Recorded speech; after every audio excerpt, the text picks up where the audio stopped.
privilege to hand this gavel to the Speaker of the House, Congressman and Honorable Paul Ryan. Thank you. Thank you very much. Making history, Congressman Paul Ryan becomes Wisconsin's first House Speaker. No more favors for the few, opportunity for all. That is our motto. His message and gesture of unity, and the special guest there to cheer him on. Now, from the vote to the oath to the speech, if you missed the main event, we have you covered tonight. My co-anchor Patrick Paolantonio is in Washington, D.C. and joins us live.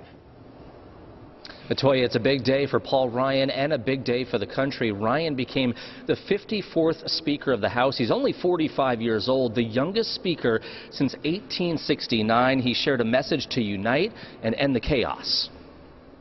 The House is broken. We're not solving problems. We're adding to them. And I am not interested in laying blame. We are not settling scores. We are wiping the slate clean. Ryan is now second in line to the presidency. The final vote tally showed 236 votes for Ryan, 184 for Minority Leader Nancy Pelosi, 9 for Daniel Webster, and 3 for 3 other people. Ryan's wife and 3 children watched from the gallery, along with his presidential running mate from 2012, Mitt Romney. Ryan admitted he didn't immediately want the job, but accepted the calling from his party. Before taking the oath of office, he urged both sides to seize the moment and rise to the occasion to do the people's work for the people. They just want a fair chance, and they're losing faith that they will ever get it. Then they look at Washington, and all they see is chaos. What a relief to them it would be if we finally got our acts together. What a weight off of their shoulders.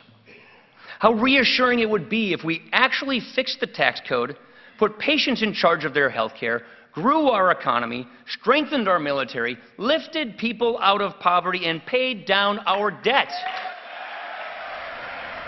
A number of people from Wisconsin are here in Washington, D.C., among them Ryan's family and friends. We have video from a watch party from earlier today. It was going on during the vote and the swearing in. People watched it all unfold on a projection screen. They were in a private area in the Capitol Visitor Center. State Assembly Speaker Robin Vos, a friend of Ryan's, was among those at the event. Ryan's wife, Jana, is here by his side, along with his kids, mother, and siblings. His brother, Tobin, tells me that watching it all unfold today was surreal and a moment of pride. I was very touched at the point where he was escorted by leadership of both sides of the aisle, and I just found it was a wonderful symbol for what Paul wants to achieve, and that is the unity, that is the openness of debate and getting ideas back on the floor very openly so that both parties can listen to each other and actually change things for the better.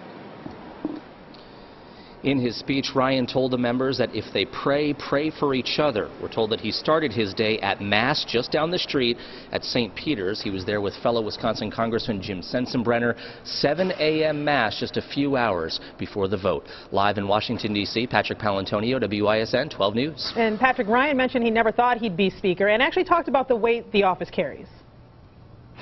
Well, it carries a number of responsibilities. Among them, Toya, he can control which bills come to the floor. He'll appoint the chairman of some key committees, fundraise for members of the House, as well as represent his district. So he has a lot on his plate right now.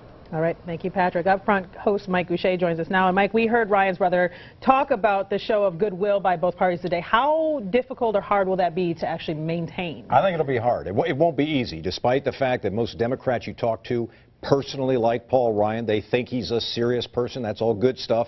But they strongly disagree with him on a number of important issues, and that is not about to change anytime soon. And has Ryan shown a tendency to compromise? Well, I think he has. He's demonstrated that at times, Toya. For example, he worked with a leading Democrat to produce a 2-year budget deal back in 2013. That was considered a big deal then. So he has certainly done it before. He's compromised. He's made deals before.